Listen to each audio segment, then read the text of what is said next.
أشداء على الكفار رحماء بينهم تراهم ركعا سجدا يبتغون فضلا من الله ورضوانا سيماهم في وجوههم من أثر السجود ذلك مثلهم في التوراة ومثلهم في الإنجيل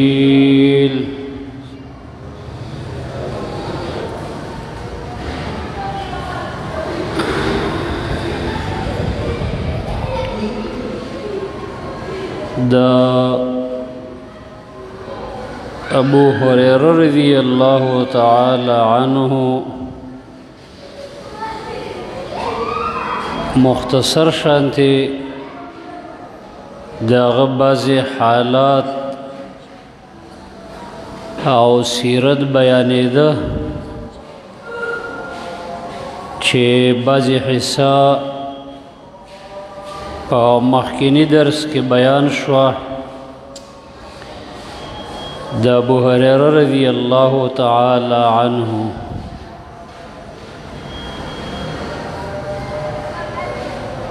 بل د ابو هريره رضی الله تعالی عنه د علم متعلقه چې الله دته څومره علم ورکړو اهل علم لیکلي د ابو هريره رضی الله تعالی عنه نا پټولو کې ډېر احادیث مبارکه امت ته نقل دي تقریباً 15,000 او 300 احادیث مبارکه د ابو هريره رضی الله تعالی عنه نه امت ته نقل شوي او بعضو کم زیات بیان کړي او د دې وجه چې ابو هريره رضی الله عنه ته دومره ډېر احادیث مبارکه یادو نو یو خو د نبی صلی الله علیه وسلم یو معجزه وا یو ورځ عرض وکړو چې څوک به صادر خور کی جزو سے کلمات بیانوما چې دا راغون کی را جمع کی ابو هريره رضی الله عنه وی چې ما او ته صادر خور یو څو کلمات وی د الله نبی صلی الله علیه وسلم بیان کړل دا صادر وی راغون کو به سینه پورې میومګ نو دا غي نورستا و ایمان به بیکم خبره نه یریدلا زکه دا یو معجزه و د نبی علیه الصلاۃ والسلام دویمه وجه هغه دا و چې عام خلق چې و صحابه کرام ناغیو سره دکانداری پټه تجارت داسې زونه به کول او سو وخت به چې وسبت شنو هغه به د الله د نبی مجلس ترال او ورچې ابو هريره رضی الله عنه نو هغه نو دکان لره نه پټه لره نه تجارت لره پاغه صاحب صفو کیو چې ټول ژوند نبی صلی الله علیه وسلم مجلس ته وقف کړو او دا معلومه خبره ده چې یو سړی ټول وخت ورکی علم او دین لا او یو سړی یو صحیح سور کی نو ضرور به دغه شخص ته دین ډیر یادېږي چې هغه ډیر وخت ورکړی. بله وجه یو په سیرت کې بله ذکر ده. زید ابن ثابت رضی الله تعالی عنہ وی یو زومه یو زما بل ملګری و او یو ابو هريره رضی الله تعالی عنہ موږ مسجد کې ناستو او دعا غوښتله. په دې مابین کې نبی صلی الله علیه وسلم راغی. چې راغی وی موږ خاموش شو. نو وی نبی صلی الله علیه وسلم وفرمایل چې خپل عمل جاری ساتئ. نو وی زید ابن ثابت وی ما او دې ملګري دوانو دعا وکړه چې کومه دعا مونږ غوښتله د الله نبي م خوا کې ناست امینې بیوی وی کله چې د ابو هريره رضی الله عنه نمبر راغی نو هغه ویلې په دعا کې چې یا الله زما دې دوه ملګرو چې د نه څه وغوښتل هغه مال راکړي او بل ما ته داسې علم راکړي چې بیا زما نه هېرېږي نه. نو نبی صلی الله علیه وسلم په آمین ویلې. دا زید ابن ثابت و چې ما ورته چې د الله نبی موږ هم د الله نه غواړو چې داسې علم راکړي چې الله یې را نه هېروي. وی نبی علیه السلام راته ویلې چې دغه د دوس قبیلې نوجوان ابو هريره رضی الله تعالی عنہ هغه درنه مخکې شو. دا دعا هغه مخکې وکړه. نو د دې وجې نه به وی بیا ما نه کومه خبره نه یېرېدله. ډېره ښایسته حافظه الله رب العالمین وله ورکړې وه. خو زمونږ په دې دورونو کې بعضې اصولین دي اصولین هغوی وایي چې د ابو هريره غیر فقیه انسان نو دې د وجې نه که چېرته یو ځای کې یو قیاس رای راله هغې له به د ده په روایت ترجیح ورکوي وایي یعنې غیر فقیه ورته ویلی حاصل دا واوره. او د امام ذهبي رحمه الله په سیر اعلام النبلا کې یو واقعه ذکر کړې ده چې یو مجلس په جامعة المنصور کې و یو مجلس منعقد شو د علماو. وی د خراسان نه یو کس راغی او د یوې مسلې تپوس یې کاوه. مسله د مسراتو ته وایي. کله چې وی هغه ته دلیل بیان شو چې دا جناب ابو هريره رضی الله عنه نه دې باره کې دا نقل لی. نو وی دی ویلي چې ابو هريره چې دی دا غیر مقبول دی مقبول نه دی او د حدیث را خبرې له ترجیح دومره نه وي غیر مقبول فی الحدیث ته وایي. نو دا وایي چې د چت نه یو مار را پرېوته سم د واره او په همدغه سړي پسې شه. وایي ده ته منډې والې دا ورپسې و. وایي ملګرو ورته ویل چې توبه وباس. وایي کله چې ده توبه وویستله مار بېرته داسې ورک شو چې د سره موږ ونه لیده.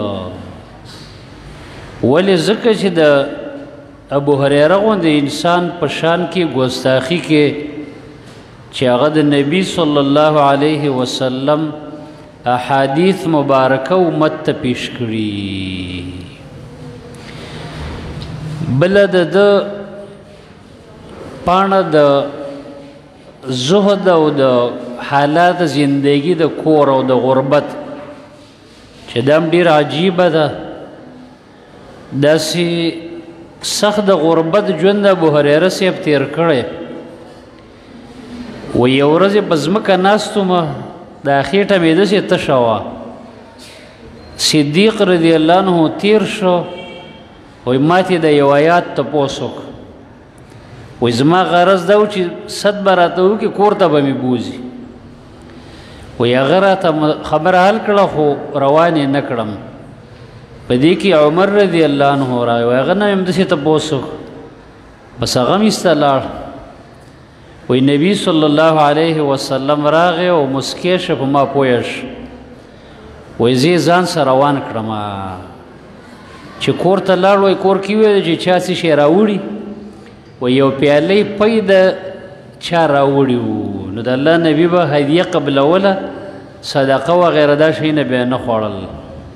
نو چې معلومات یې وکړه هدیه وه نو ده ته یې ویل چې ورشه هغه صحاب صفه م راوله نو دا وایي د اړه کې مې ویلې چې یو ګوټپۍ دي او دا دومره کسانو سره ولي او یا کسه یا 300 کسه دا پی به هغوی ته څنګه ورسي وایي اړه مې دغه شه خو لاړم چې هغوی مې راوغوستل وایي راتېل چې دا پیاله واله او دوی له یې ورکړه وایي ما دې یو اولني کس له ورکړله هغه سم وسکل پیاله یې چې راکړه پی پکې همغسې دي وایي دې بل له مې ورکړه هر یو اسکي اسکي اسکي اخر سر ته راورسېدم وایي الله نبي راته ویل چې څوک پاتې شو ویل ما وتا ویل ته وسکه وایي ما وسکل وایي راته چې نور وسکه نور وایي راته وایي اخر مې ورته چې د الله نبي نور بیخي ګنجېش نشته وایي د دې نه وروسته بیا هغه باقي د الله نبي علیه السلام وسکله نو داسې غربت زندگی وه او بیا وروسته یو داسې وخت پې راغی چې د معاویه رضی الله عنه نه مخکې د مدینې ګورنر شو د مدینې لیکن بیا هم داسې د زهد زندګي تېره کړې سبحان الله لورې ورته وویل یوه ورځ وایي ما ته جنکۍ پیغور کوي چې ستا سره نشته پلار د له سره نه علي او ښه ګورنر دی نو دا وایي چې لور ته یې وویل چې بچیه مرګرو ته دی چې زما پلار د جهنم د سکروټو نه یریږي چې هغه سکروټو باسه مذبې څه کوم چې زه خیانت وکړم بله ورځ یو صحابي ثعلبه وایي زه په بازار کې ولاړ یم یو پیټه یې را په شا کړی وایي نیغ را باندې راغی راته وایي چې بچی خپل ګورنر ته لاره پرېږدئ وایي ما ورته چې لار خو کولاو ده وایي نه که نه دا پیټه یې نه نو ګورنر دی لیکن خپلې پیټه را په شا کړی دی او په خپله را روان دی د انفاق پکې داسې صفتو سبحان الله مروانو ته یو 100 دیناره راولېږل چې دا ډېر شی و هغه پې امتحان کاوه سبا یې ورپسې جواب راولېږه وایي زه خطا شوی یم هغه پیسې بېرته راوړه خو بل چا له ما ورکولې نو ده ورته ویلې چې هغه خو بېګا شپه زما کور کې پیسو نه ده کړې هغه 1000 دیناره غونډ ما د الله په نامه صدقه کړي نو مروان ورته ویل چې ما په تا امتحان کاوه واقعي چې ته ابو هریره د بندګۍ پاڼې چې وګورې حیران به یې دا شپې چې دی وایي 3 حصې کړې وه 3 یو حصه کې به خپله ودرېده په بله حصه کې به خپله بیبي را پاڅوله په 3مه حصه کې به خپله لور یا خپل غلام نو دا ټوله شپه به په بندګۍ او عبادت کې وه او په دې عمر کې به ابو هریره ویل چې اللهم انی اعوذ بک من ان ازنی او اعمل کبیرة فی الاسلام یا الله زه پناه غواړم د دې نه چې چېرته کبیره ګناه یا زنا رانه په اسلام کې ونه شي